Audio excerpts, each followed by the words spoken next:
Have you ever felt like one person's words could hijack your entire day? One disrespectful comment and suddenly your peace is gone. The loudest man in the room is often the weakest. That's not just a quote, it's a warning. Because in a world that constantly pokes at your pride, your calm is your greatest weapon. But here's the truth. Until you master your emotions, they will master you.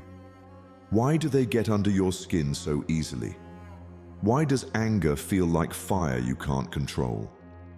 What if I told you there's a way to stay completely unbothered, no matter who tries to provoke you? In this video, we reveal ancient Buddhist wisdom that not only explains why you react, but shows exactly how to stop. The real problem isn't them, it's your attachment. Stay with me, because if you're going to get anything from this video, just get this. That's all you need to know in life. And there's a powerful bonus at the end you won't want to miss. Number 1, the truth about anger. They lied to you. They disrespected you. They didn't appreciate your work, your effort, your loyalty. And now, rage floods your chest. But let me ask you something. Who suffers when you become angry? You tell yourself, they deserved it, or I need to stand up for myself. But deep down, something feels broken, because it is. Anger feels like a shield, but it burns from the inside. Buddha once said, holding on to anger is like grasping a burning coal with the intent of harming another. You are the one who gets burned. You believe your anger protects you, but what if it's actually punishing you? Think about it. That racing heart, the shallow breath, the sharp words you regret, none of that pain touches them. It lives inside you. Anger is a trickster. It disguises itself as justice, but it's really suffering wearing armor. And every time you wear it, you bleed a little more. There was a man, let's call him Ravi. Ravi worked hard, gave his best, yet was constantly overlooked. One day, when his manager publicly dismissed his ideas, Ravi erupted. He stormed out, quit, and told himself he had reclaimed his power. But later, sitting alone in his apartment, the fire inside didn't cool. It consumed him. He hadn't defeated his enemy. He had handed them the power to disturb his peace. In Buddhist philosophy, anger isn't an emotion to indulge. It's a fire to observe. Buddhism doesn't teach you to suppress emotion. It teaches you to see it clearly, to pause, to watch the rise of anger without becoming it. Anger, like all emotions, arises and passes, but only if you don't feed it. The next time anger shows up, stop, breathe. Imagine you are holding hot oil in your hands. Will you throw it, or will you drop it before it burns you? Because here's the truth. You are never angry because of what someone does. You're angry because of what you feel entitled to. Recognition, respect, agreement. Ask yourself, is my anger really protecting me or punishing me? Let that question echo. Now let's bring this into your world. When someone cuts you off in traffic, ignore it. Not for them, but for you. When your partner forgets what matters to you, pause, not because they're right, but because your peace is more valuable than your pride. Anger tempts you with false power. But real strength, it lies in detachment, in letting go, in walking away with grace, not bitterness. The world will not stop bothering you, but you can stop letting it.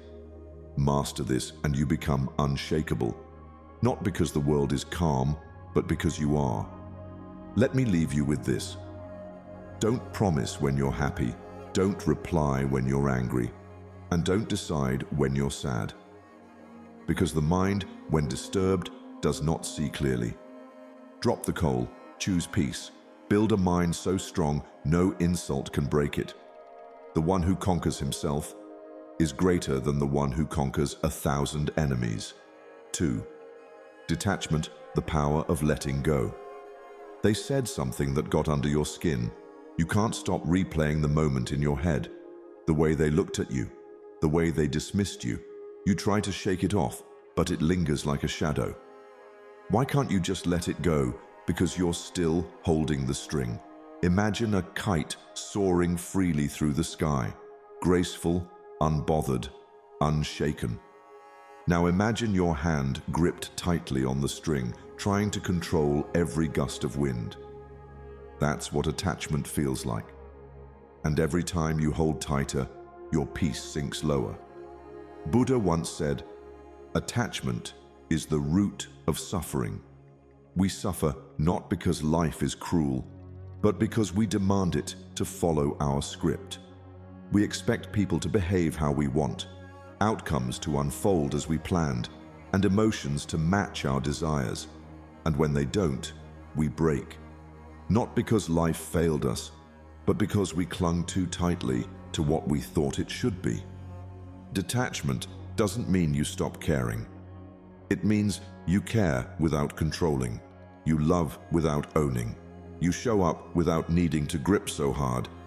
And in that letting go, you finally feel light.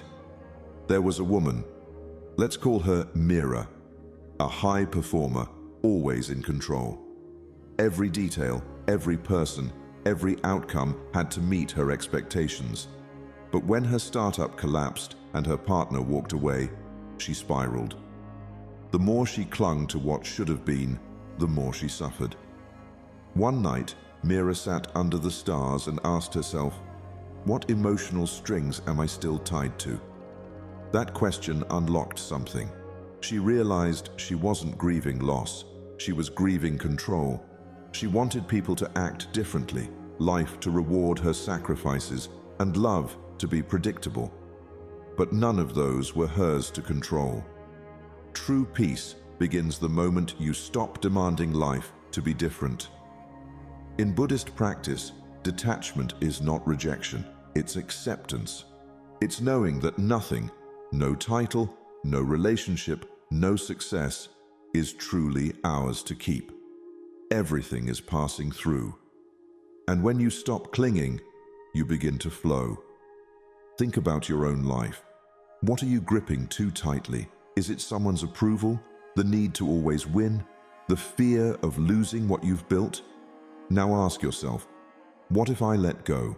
What would I feel without the weight of needing everything to go my way? Letting go isn't weakness, it's power. Because when you're no longer controlled by outcomes, you become unstoppable. You walk into rooms with peace, not pressure. You show up in relationships with love, not fear. You lead with calm, not chaos. When you let go of the need to control people, you reclaim your ability to control your inner world, and in that space, you rise. Let this truth sink deep. You are not the string, you are the sky. Detach, not to escape life, but to fully live it, because freedom isn't in having more control, it's in needing less. 3. Responding, not reacting. Someone criticizes you in a meeting. Your pulse spikes, your jaw tightens, words rush to your mouth, ready to defend, to attack, to react. But pause. In that single breath between what happened and what you do next, you hold the power to change everything. Most people live like matchsticks, one spark and they burn. One comment and they explode. But what if instead of reacting like fire, you responded like a mountain, still, steady, unmoved? Viktor Frankl once said, "Between stimulus and response, there is a space. In that space lies our freedom." Buddhism lives in that space, that sacred pause between what life throws at you and what you choose to do next. You see, reacting is easy. It's what the ego does to protect itself. But responding, that's a skill, that's a practice, that's power. There's a story of a monk named Tenzin who lived near a village where he often helped teach young students. One day, while walking through the market, a man from the village accused him of theft, publicly, loudly, unjustly. Everyone turned. All eyes were on Tenzin. He didn't argue. He didn't defend. He simply looked the man in the eye, bowed gently, and walked away. Later, someone asked, "Why didn't you say anything?" He replied, "If someone offers you a gift of anger and you do not accept it, to whom does it belong?" That is what it means to respond. But it's not easy, especially in our modern lives. At work, someone cuts you off mid-sentence. At home, a loved one lashes out. On social media, someone questions your worth. The temptation to snap is overwhelming. But here's the truth. Every reaction costs you peace, and not every moment deserves your fire. What if instead you trained your mind to breathe before it speaks, to pause before it chooses? In that breath, the world softens, the emotion loses control, and you, once a prisoner of impulse, become its master. Ask yourself the next time you're triggered, am I reacting from ego or responding with wisdom? This single question can save relationships, protect your energy, and reshape your life. Buddhism teaches that the mind is like water. When it's turbulent, you can't see clearly. But when it's calm, the truth reflects. Reaction is the storm. Response is the still lake. And in that stillness, you gain clarity. You don't need to suppress your feelings. You just need to stop letting them drive your actions. Let others shout, insult, provoke, let the world swirl around you, but inside, remain unmoved. The matchstick burns quickly, and then it's gone. But the mountain endures storms in silence. So the next time anger stirs, irritation rises, or pride wants to speak, wait. In that wait lies your power. In that pause lives your peace. You can't always control what happens, but you can always choose how you meet it. Reacting is habit, responding is mastery. 4. Emotional triggers explained. You snap at your coworker again. You feel dismissed in a conversation and the heat rises in your chest. Someone forgets your birthday and suddenly you're spiraling into thoughts of worthlessness. But pause. Was it really about the forgotten message or something deeper? Here's a truth most people avoid. What triggers you rarely begins in the present. It's an echo from the past. The wound is old, but the pain feels new. Buddhism teaches us that the external world is a mirror. When someone triggers you, they're not creating your pain. They're revealing it. The anger, the resentment, the sharp emotional reactions, they're signals, not enemies. Signals of what's unresolved within you. There was once a man named Aaron, respected and successful, yet deeply reactive. Any form of rejection would pierce him. Any slight, even unintended, would send him into quiet rage. One day, after lashing out at a friend over a harmless joke, he sat alone and asked himself, "Why does this always bother me?" That question cracked something open. He remembered being a boy, constantly criticized by his father. Every laugh at his expense felt like shame. And now, decades later, that little boy was still reacting. Your triggers are teachers, but only if you listen. The people who bother you are rarely the real cause. They just press on a part of you that was never healed. When you begin to notice this, everything shifts. You move from blame to awareness, from anger to curiosity, from pain to healing. So ask yourself, what past version of me is reacting right now? Can I meet it with compassion instead of judgment? Because that version of you, the child who felt unseen, the teen who felt not good enough, the adult who felt abandoned, is still waiting for understanding, not from others, but from you. In Buddhist mindfulness, we are taught to observe not just the world, but our internal reactions, not to push them away, but to witness them like clouds passing through the sky. You begin to see that the problem isn't what was said to you, but the meaning you gave it.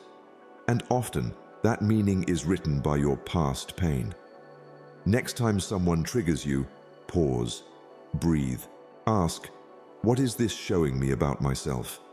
If you always feel the need to prove yourself, maybe it's because you once felt invisible.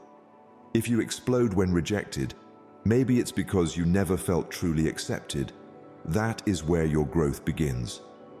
Don't fear your triggers, trace them, understand them, heal them. Because when you do, the world stops being so loud and your mind becomes still. Remember this, people don't push your buttons, they reveal where they still exist. And once you dissolve those buttons, you become untouchable. Emotional triggers are not signs of weakness. They are doorways to your liberation. Walk through them, and you'll discover a version of yourself that is no longer ruled by the past, but rooted in peace. 5. The illusion of control. You plan everything. You schedule the meetings, set the tone, prepare for every outcome. You expect others to follow through, to behave a certain way, to meet you where you are. But then someone disappoints you, shows up late, speaks without care, forgets what mattered to you, and just like that, you're angry again, frustrated, bothered. But is it really about them? Or is it about control? Trying to control others is like trying to leash the wind, an exhausting, endless chase that only leaves you breathless. The moment you believe someone should behave a certain way, speak a certain way, care a certain way, you hand your peace over to an illusion, and when that illusion breaks, it hurts. Because expectations are silent demands we place on people who never agreed to them. And when they don't deliver, we call it betrayal. But what if it's not betrayal? What if it's reality showing us the truth? Buddhist wisdom whispers gently, let go of the need to control. It's the root of your suffering. That truth stings, doesn't it? Because deep down, we want control not to dominate, but to feel safe. We think, if I can get them to act the way I want, then I'll be okay. Then I won't be hurt. But real strength isn't found in controlling others. It's in mastering how we respond when we can't. There's a story of a young man who went to a monk, exhausted by the chaos in his relationships. How do I stop them from hurting me? He asked. The monk handed him a bowl of water and asked him to keep it perfectly still as people walked by. At first, he held it tightly, reacting to every movement around him. But the more he tightened his grip, the more the water spilled. Eventually, he realized, the stillness didn't come from controlling the people around him. It came from steadying his own hand. That's the shift. You're not here to fix people, you're here to free yourself. Most anger is simply disappointment in disguise, expectations unspoken, boundaries unclear, and a refusal to accept what is. So ask yourself, what would happen if I stopped trying to fix them? What if I just allowed them to be who they are and protected my peace instead of managing their behavior? It doesn't mean you stop caring. It means you stop controlling. It means you stop tying your emotional well-being to how others show up. You reclaim your power when you stop needing the world to bend for you and choose instead to stand still within it. Acceptance is not weakness, it is liberation. When you release the illusion of control, what's left is truth. And truth, though uncomfortable, is the birthplace of peace. Let others be messy. Let life be unpredictable. Let people have their own timing, their own patterns, their own flaws. And you remain steady, focused not on managing the storm, but on building the shelter within.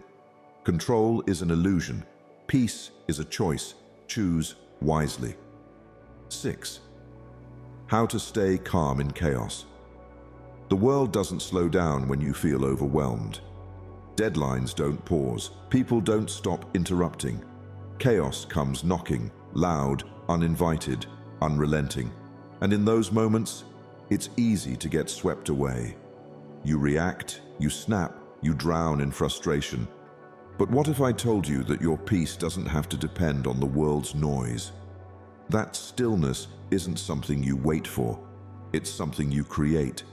Be the eye of the hurricane, not the wind. Chaos will always swirl around you. Conflicts, delays, unexpected problems. But Buddhist wisdom teaches, peace does not mean to be in a place with no noise or trouble. It means to remain calm in the midst of all that. That shift in mindset is everything. Because the truth is, most people are trying to rearrange the storm. They're waiting for life to calm down before they do. But that's like waiting for the sea to settle before you learn to swim. Real power is choosing peace in the middle of the noise. It's not about escaping pressure.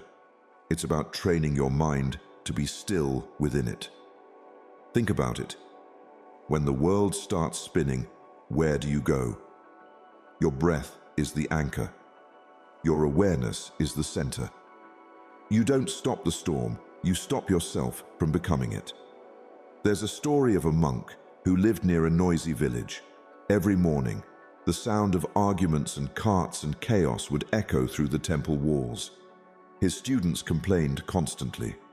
One day, the monk simply said, "You can learn from silence." But true wisdom is when you find silence within the noise.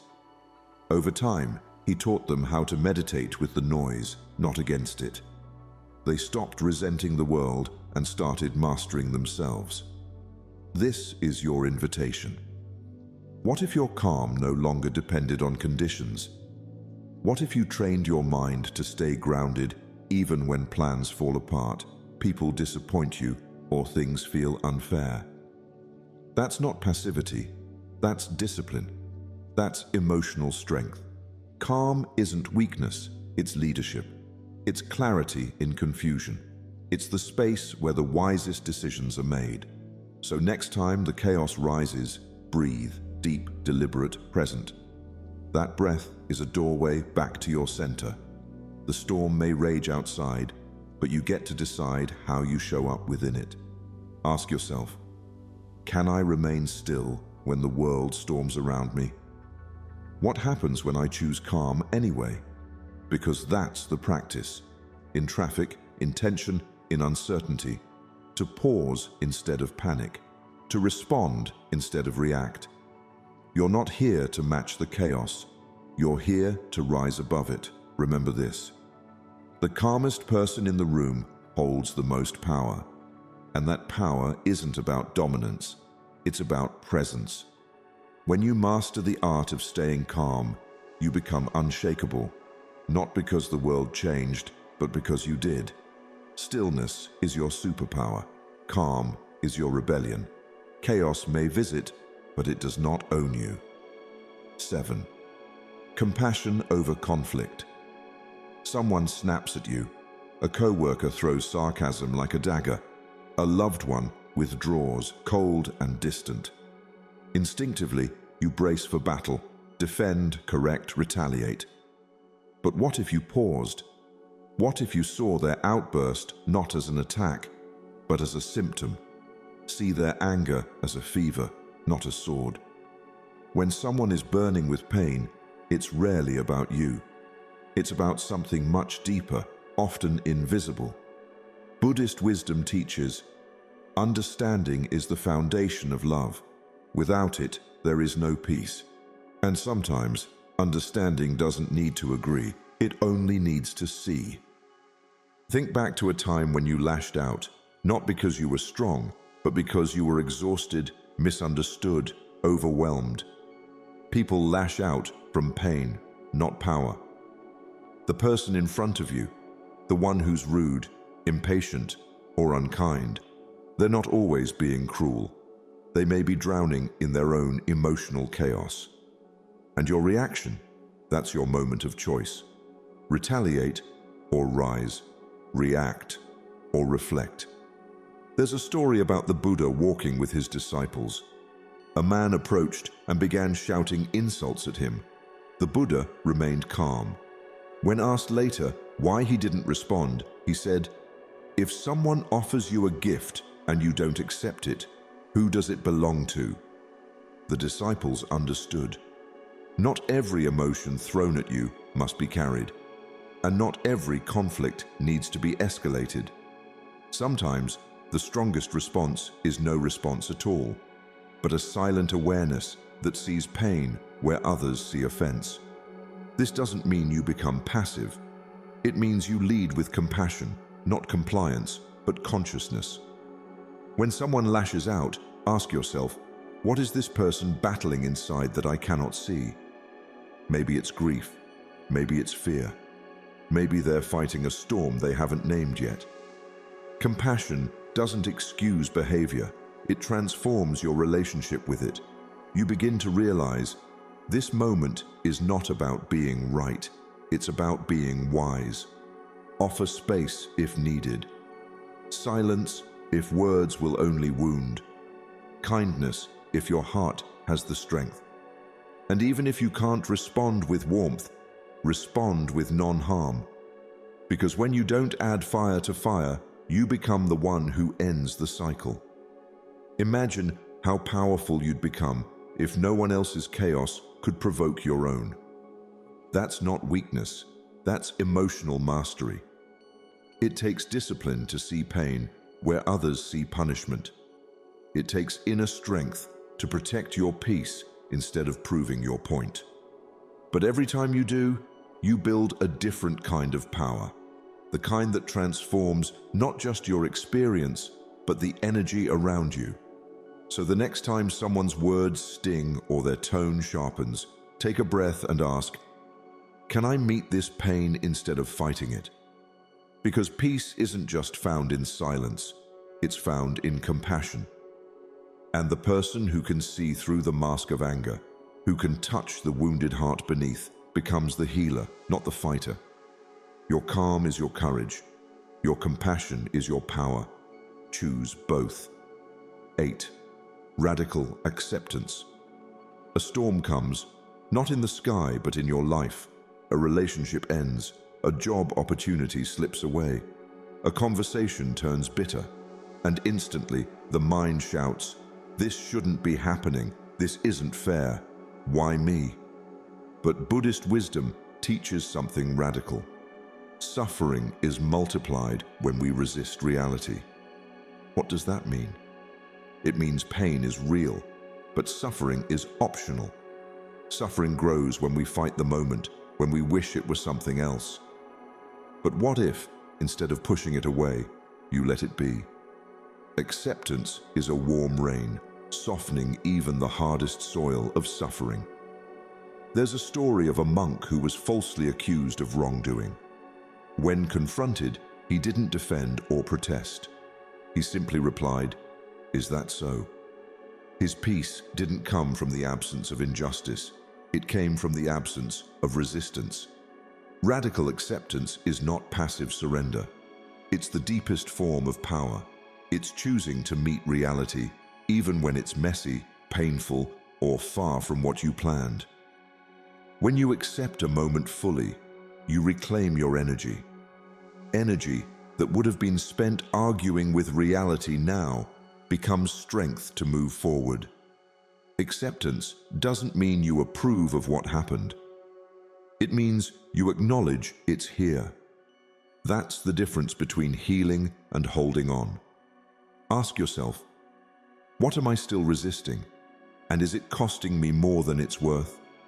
Is it a person who didn't change? A dream that didn't unfold? A past that didn't go the way you imagined? Letting go of resistance isn't giving up. It's stepping in, into clarity, into peace, into the next right step. Acceptance allows you to shift from why me to what now. That's the moment transformation begins. Because when you stop wrestling with reality, your hands are finally free to build something new. Think about the most difficult moment in your life. How much of the pain came from the event? And how much from your expectation that it should have been different? We think control gives us peace, but often It's our control that destroys it. To accept what is, without condition, without judgment, is to say, this is what life is offering me right now. I will meet it with grace. Radical acceptance is not the end. It's the beginning of a new kind of strength, the kind that doesn't depend on the world being perfect. It depends on you being rooted in presence. When you accept the moment, no matter how chaotic or painful, you anchor yourself in what is real. That's not weakness, that's wisdom.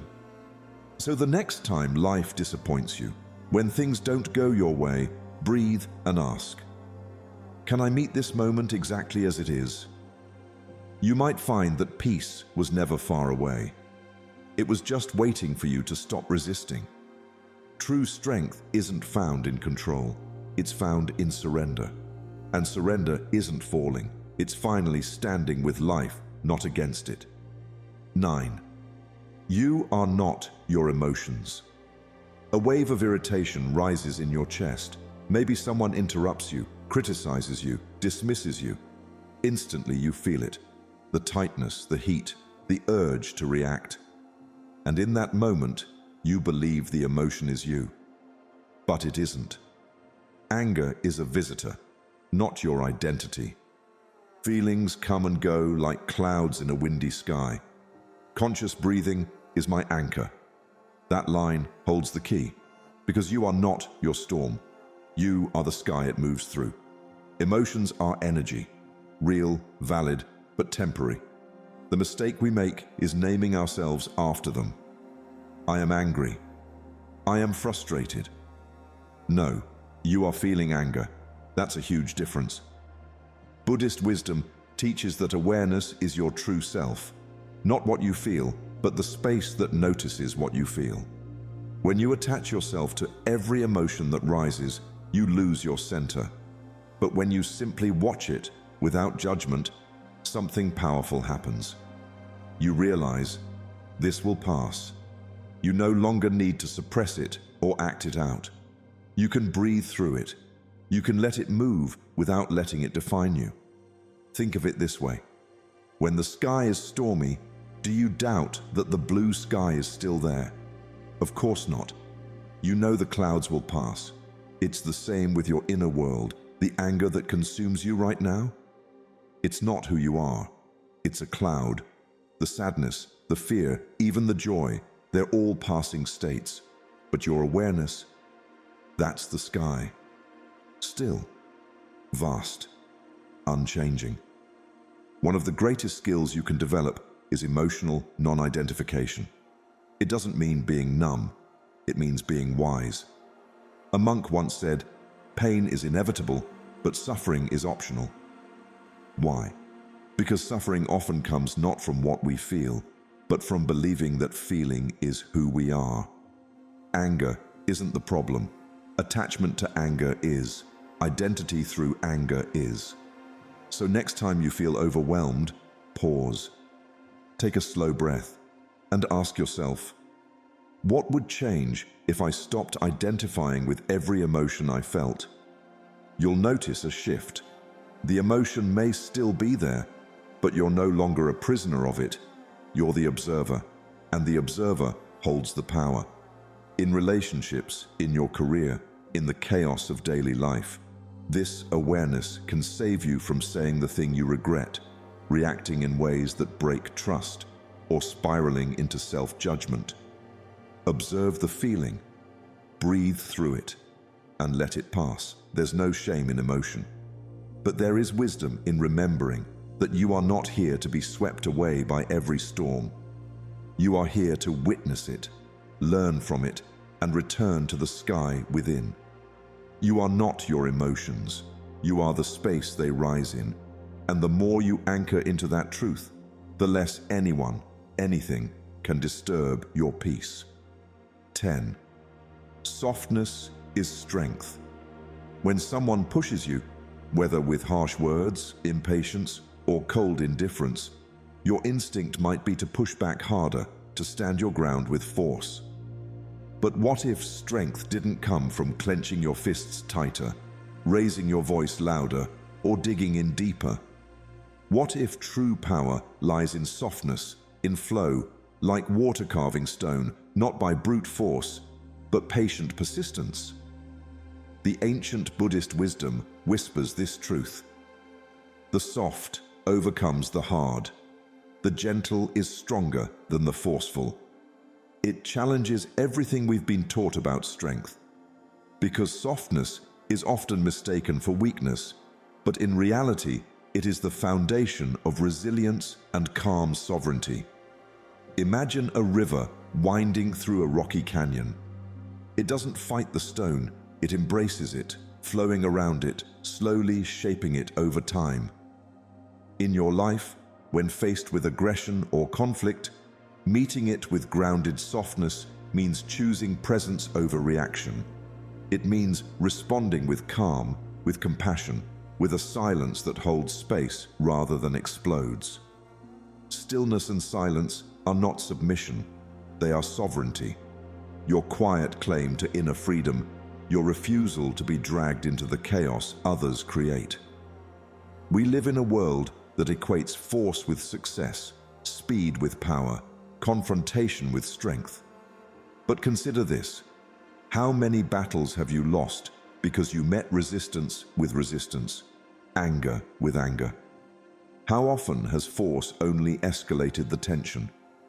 There is a radical power in being soft without breaking, in being gentle without giving in. When you refuse to react with the same aggression thrown at you, you disarm the conflict. You stop feeding the fire and let it die down. Ask yourself honestly, am I choosing force out of fear? Is my reaction driven by the need to protect a fragile ego or prove my worth? Or could softness be the real power, one that comes from deep self-knowledge and trust in your own calm?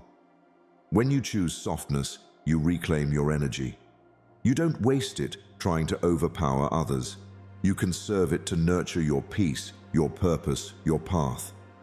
Softness allows you to remain open, to hear beyond the noise, to understand without immediate judgment, to lead with empathy, even in difficult moments. It lets you move through the world without leaving a trail of hurt behind. And that is strength, that is mastery. So when someone tries to anger you or unsettle your calm, picture yourself as water flowing around obstacles, not a wall crashing into them. Hold your center, breathe, respond with softness, not force. This is your sovereignty. This is your power. In embracing softness, you don't become weak, you become unstoppable. 11. Let silence win. When someone tries to provoke you, to pull you into their chaos, the natural urge is to defend, to argue back, to explain yourself, to prove your point. But what if the greatest strength you could wield was not with words or force, but with silence? Silence is the invisible sword that cuts through conflict without bloodshed, without noise. It's not weakness, it's power cloaked in calm. Silence is a source of great strength, the Buddhists remind us, inviting us to lean into stillness instead of reaction. Imagine a heated argument. Words fly like arrows, emotions flare, and both sides feel the desperate need to be heard. But then, one person stops talking. They don't feed the fire, they don't add fuel to the raging flame. Their silence becomes a shield, a force that unsettles the storm because there is nothing to grasp or attack. In that silence, the ego that craves control and dominance is left starving. No defense, no counterattack, only quiet presence. This is where your leverage lies. You don't have to explain yourself every time someone misunderstands or tries to drag you into their drama. Let silence be your response. Let it be the answer that defies expectation and frustrates the urge for conflict. It doesn't mean you are passive or weak. It means you have chosen a higher ground where peace isn't the absence of disagreement, but the refusal to engage in needless battle. By not reacting, you maintain control over your energy, your mind, your peace. Ask yourself, what would happen if I didn't defend, explain, or fight back this time? What if instead of arguing, I simply held space in silence? The world is often noisy and frantic, but silence can cut through the noise like a sword. It dismantles tension not by force but by absence. Absence of reaction, absence of struggle. In that absence, others may reflect, cool down, or simply reveal their own unrest without your participation. Silence disarms anger, confusion, and insult because it's unpredictable. People expect us to react, to argue back, to justify ourselves. When we don't, we become an enigma, a force that can't be bargained with through anger or provocation. This is freedom. Freedom from the cycle of conflict, from the draining need to be right or understood by everyone. In embracing silence, you reclaim your power. You become the calm eye in the storm, the quiet presence that doesn't need validation or approval. You allow your peace to be unshakable, your mind unclouded by ego's demands. So the next time anger or criticism comes your way, try letting silence win. Watch how it shifts the energy, how it protects your heart, and how it keeps your spirit strong. This is the strength of silence, the invisible sword you carry always. Bonus lesson: joy is the ultimate protection. Imagine walking through a crowded room, feeling the weight of others' judgments and frustrations pressing in on you. You might think their words or actions have the power to break your spirit, to disturb your peace. But what if I told you there's an invisible shield you can wear? A shield so strong that no insult, no anger, no outside turmoil can pierce it. This shield is joy. A joyful mind is a fortress that no enemy can penetrate, says the wisdom of the ages, reminding us that joy is not just a fleeting feeling, but a powerful protection. It's the calm in the storm, the lightness of being that shields your heart from the chaos around you. Joy isn't about ignoring life's challenges or pretending everything is perfect. It's deeper than happiness tied to external events. Joy is cultivated from within, born from gratitude for what is, presence in the moment, and an attitude that chooses light over burden. When you cultivate joy daily, through small moments of appreciation, mindful breathing, or simply noticing the beauty in a mundane moment, you build a fortress around your inner self. This fortress doesn't make you immune to difficulty, but it makes you resilient to being shaken by it. Think about it. How often do you give your mood away on loan? Maybe a rude comment from a colleague, a harsh word from a loved one, or a stressful deadline steals your calm, your joy, and leaves you depleted. But what if you took back that power? What if you made joy your default setting, your first response instead of anger, frustration, or worry? The energy you carry, the mindset you choose, influences not only how you feel, but also how the world interacts with you. When joy becomes your foundation, you don't just protect yourself from others' negativity, you transform it. People who seek to disturb your peace find their efforts thwarted like arrows bouncing off a shield. The energy of joy is magnetic, inviting peace, kindness, and clarity. It's a quiet strength that doesn't need to argue or defend itself because it simply is. Ask yourself, am I giving my mood away too easily? Am I lending others the power to control how I feel? What if I chose joy as my armor, my response, my way of moving through life, no matter what happens? This isn't naive optimism. It's a radical choice to reclaim your power and peace.